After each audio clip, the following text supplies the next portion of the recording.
Que faut-il penser de tous les auteurs pérennialistes, traditionalistes, new ageistes, guénoniens, évoliens, etc.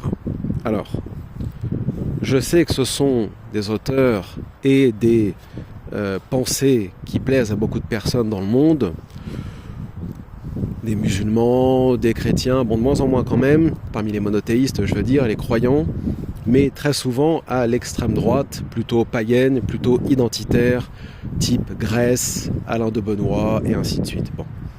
Toujours est-il que il faut faire preuve d'honnêteté et en même temps il faut avoir aussi un regard critique. Pourquoi ?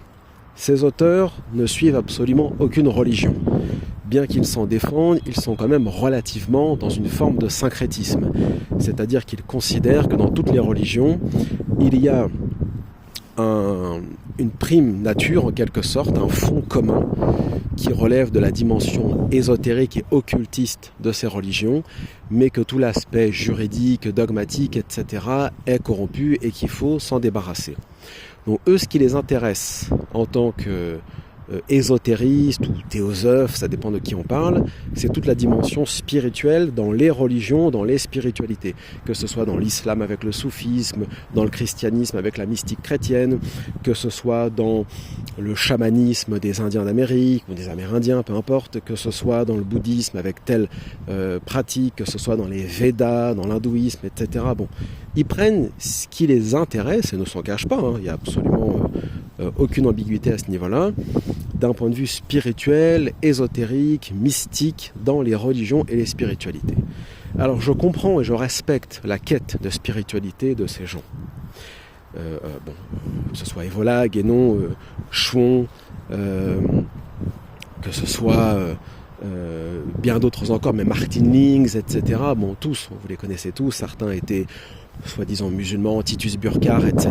Bon, moi personnellement j'ai des doutes, mais ne rentrons pas là-dedans. Toujours est-il que là où ils ont vu juste et là où leur pensée est intéressante, c'est dans le sens où il faut revenir à la foi, mais surtout à la spiritualité, se débarrasser du matérialisme, et leur critique du matérialisme du monde moderne est parfaite et personne ne peut la nier.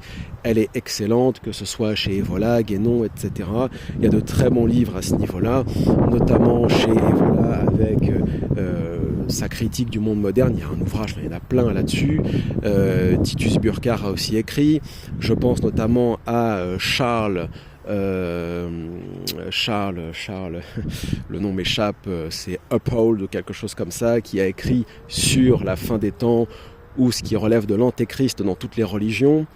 Bref, leurs ouvrages sur la critique du modernisme, du matérialisme, du consumérisme et de ce que certains parmi eux qualifient d'âge de fer, c'est-à-dire l'ère kali-yugesque, est tout à fait intéressant.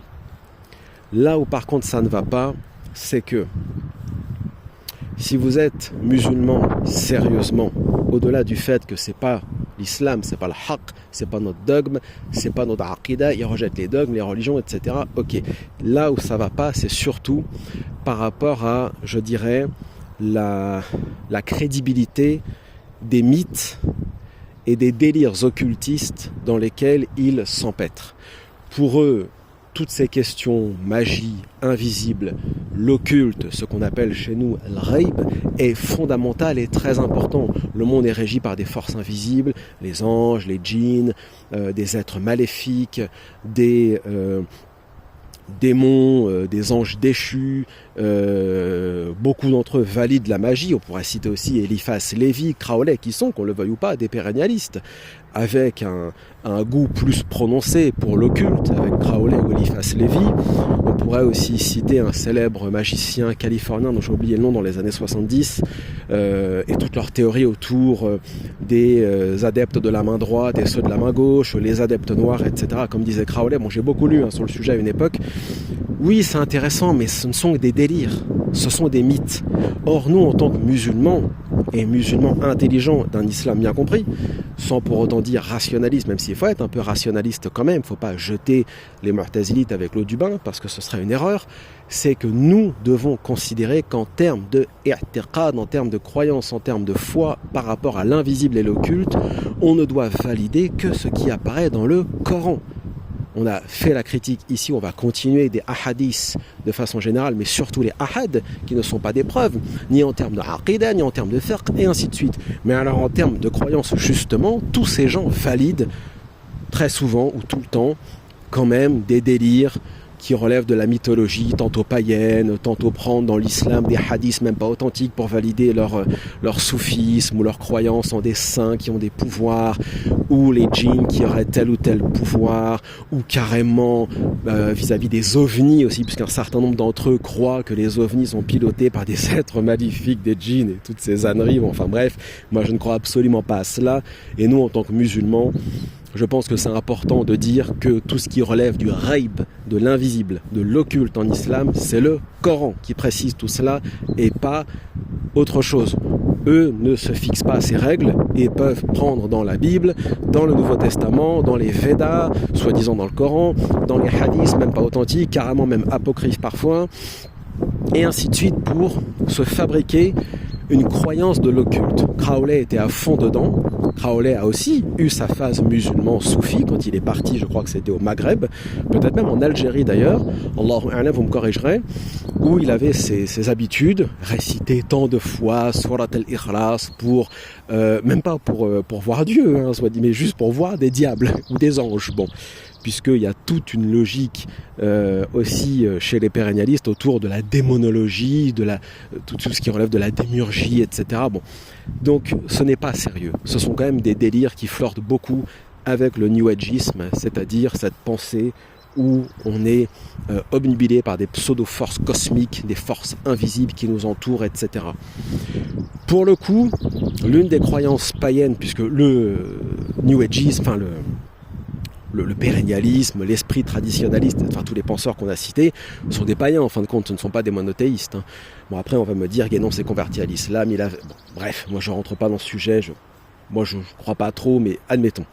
Toujours est-il que dans leur croyance païenne, la croyance peut-être la moins stupide, la moins ridicule que j'ai vue, c'est celle du défunt nationaliste blanc américain qui s'appelait William Luther Pierce, qui lui avait validé sa croyance autour d'une religion du cosmothéisme, c'est-à-dire en gros il y a aussi un autre qui s'appelle Ben Klassen sur le sujet, qui est encore plus racialiste, encore plus suprématiste blanc que William Pierce, qui lui validait la religion de la nature, c'est-à-dire qu'en gros dans la nature il y a des forces, et là de ce point de vue là, même si c'est pas notre dîne, c'est juste. Bien sûr qu'il y a des forces dans la nature, personne ne peut nier que le vent, le soleil, la pluie, les arbres, les changements de saison, les fruits, le miel, les lacs, la mer, tout ce qu'on trouve dans la nature regorge de force et terrible parfois pour ceux qui suivent l'actualité par rapport à tout ce qui est typhon, raz-de-marée, etc. Donc là, à la limite, c'est peut-être la croyance la moins stupide que j'ai vue chez les païens ou chez les pérennialistes, new-agistes de façon générale. Encore faut-il lire sur le sujet, parce qu'il y a aussi tous les pérennialistes qui vont vers le chamanisme, que ce soit le chamanisme d'Asie centrale ou le chamanisme d'Amérique du Nord chez les Indiens. Par exemple, Chouon validait beaucoup les croyances des Sioux ou des Apaches. Certes, il y a des choses d'un point de vue culturel belles ou poétiques ou philosophiques à écouter, mais on flirte toujours avec l'occulte. Les anges, les esprits, les chamans, les chamanistes, sont dans la croyance qu'on peut, notamment à travers leurs sorciers, entre parenthèses, parler avec les esprits. C'est une croyance qui contredit l'islam, qui contredit le Coran. Quand on est mort, terminé. On est dans un autre monde, on ne peut pas revenir. Yawm al-Qiyamah est une autre histoire, mais on ne parle pas avec les morts, ça n'existe pas. Les morts sont dans leur barzakh, terminé. Bon. Donc, voilà ce que je peux dire de façon générale sur les pérennialistes, new-agistes, traditionalistes, que je respecte infiniment et qui ont développé des thèses spirituelles, aussi en termes de conseils philosophiques, ma foi, intéressantes, mais c'est ce flirt avec l'occultisme qui est gênant quand on est un peu rationaliste quand même. On ne peut pas valider toutes ces croyances qui reposent sur des mythes et sur des légendes. Et voilà, dans ces textes, a énormément dans son ouvrage Impérialisme païen, qu'il a renié par la suite, ou dans son ouvrage par exemple sur le mythe de la race, du sang, etc., développer des croyances quand même qui tournent autour des croyances mythiques et légendaires autour des Templiers, etc. Par ailleurs, ces croyances n'ont pas été retenues dans les années 30 au sein du Troisième Reich, parce qu'on sait qu'Evola est parti essayer de vendre sa camelote, façon de parler. Bon, je respecte Evola, mais bon, quand même. Et auprès de Himmler et les autres, et bon, ça n'a pas convaincu. C'était pas assez racialiste et visiblement pas assez rationaliste aussi. Toujours est-il que il y a des ouvrages très intéressants de tous ces auteurs, je ne le nie pas, mais attention à ne pas se faire embarquer dans leurs délires occultistes qui sont quand même, qui sont plus des mythes et des légendes que la vérité, et surtout qui donnent une image parfois, y compris si on prend le cas du soufisme ou des hadiths, très romantique. Ce n'est pas l'islam, ce n'est pas ce que nous enseigne le Coran, encore une fois. Le Coran est très rationnel en fin de compte, il n'y a pas de mythes, il n'y a pas de légendes, les histoires même des prophètes, des messagers, alayhim salam, sont très claires. On est très loin même des tafsirs du Moyen-Âge qu'on nous enseigne encore, qui sont complètement périmés. Enfin, vous savez très bien ce que je pense du sujet. Sur ce, barakallah, fikum, que Dieu vous bénisse.